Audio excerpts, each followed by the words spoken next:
America భారీ మూల్యం చెల్లించుకోక తప్పదు అంటూ ఇరాన్ హెచ్చరిస్తోంది. తమ సుప్రీం నాయకుడు అలీ ఖమేనీపై దాడులకు తెగబడ్డ అమెరికా అధ్యక్షుడు డొనాల్డ్ ట్రంప్ తగిన మూల్యం చెల్లించుకోక తప్పదు అని ఇరాన్ జాతీయ భద్రతా మండలి కార్యదర్శి అయిన అలీ లారిజాని హెచ్చరించారు. ఖమేనీ మృతికి ఖచ్చితంగా ప్రతీకారం తీర్చుకుంటాము అని ఆయన హెచ్చరిస్తున్నారు. దాడుల్లో అనేక మంది ప్రజల ప్రాణాలు నిట్టనిలువునా కోల్పోయారని ఓ పోస్టులో ఆయన తెలిపారు. అయితే యుద్ధం విషయంలో ట్రంప్ అన్ని అసత్య ప్రచారాలు చేస్తున్నారని లారిజాని అంటున్నారు. ఇరాన్ చర్చలకు అడుగుతోందని, చర్చలకు తగ్గే ప్రసక్తే లేదని ట్రంప్ చెప్పడాన్ని ఆయన ఆక్షేపిస్తున్నారు. ఇరాన్ ఇప్పటి వరకు చర్చల ప్రస్తావన తీసుకురాలేదు అన్న విషయాన్ని చెబుతున్నారు. మీరు దూకుడుగా ముందుకు వెళితే అంతకంటే ఎక్కువగానే మేము ముందుకు వెళతామని చెబుతున్నారు.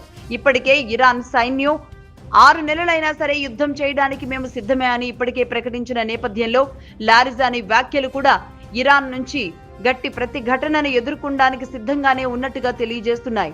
మరి దీనికి ట్రంప్ ఎలాంటి మెసేజ్ చేస్తారో చూడాలి.